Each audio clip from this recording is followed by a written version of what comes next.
జరిగినటువంటి పునరుద్ధానం, మొదటి పునరుద్ధానం ముందు ఆయన మందిరానికి నడిపించిన విధానం బట్టి బిగ్గరగా ఒకసారి రెండు చేతులు ఎత్తి కృతజ్ఞతలమై స్తోత్రం చెప్దామా? దేవునికి స్తోత్రం. రెండు చేతులు ఎత్తి దేవునికి స్తోత్రం. హల్లెలూయా. మంచిది. ఇంతవరకు పాటలు పాడి వాక్యమును చదివి ప్రార్థించి ఆరాధించిన ప్రతి ఒక్కరిని దేవుడు వారి వారి కాలములను వారిని దీవించును గాక. ఆమేన్. సమయము చాలా ప్రాముఖ్యము కనుక వాక్యముల నుండి కొన్ని విషయాలను మనము ఈ వారము జ్ఞాపకం చేసుకుందాం.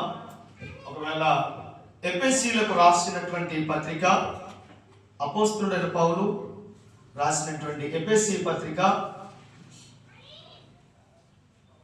4వ అధ్యాయము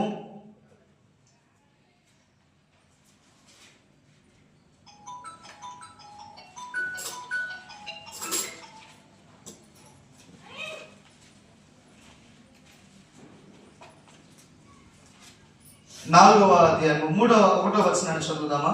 కాబట్టి మీరు సమాధానము బంధము చేత ఆత్మ కలిగించు ఐక్యమును కాపాడుకుంటూ శ్రద్ధ కలిగిన వారై ప్రేమతో ఒకరినొకరు సహించుచు మీరు పిలువబడిన పిలుపునకు తగినట్లుగా దీర్ఘశాంతముతో కూడిన సంపూర్ణ వినయముతోను సాత్వికముతోను నడుచుకొనవలెనని ప్రభువును బట్టి ఖైదీనైన నేను మిమ్మల్ని బతిమలాడుకొనుచున్నాను. దేవునికి స్తోత్రం. హల్లెలూయా.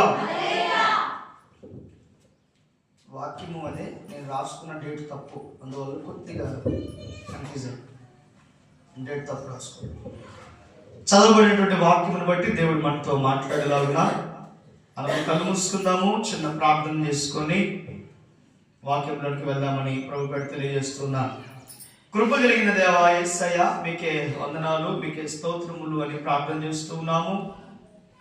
మరి యొక్క నా తండ్రి, మొదటి పునరుద్ధానమందు ప్రభు అడుగు పెట్టడానికి నీ కృప చూపించావు. అదని బట్టి మీకు స్తోత్రములు అని ప్రార్థన చేస్తా ఉన్నాం.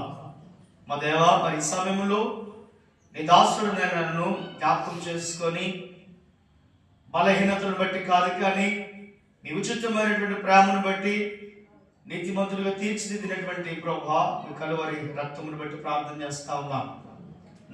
మాతో మీరు మాట్లాడండి అయ్యా. మరి విశ్వాసం బలపరుచుకొని వాక్యానుసారముగా జీవించే జీవితము మాకు అనుగ్రహించండి, దయచేయండి. సమస్త మహిమ ఘనత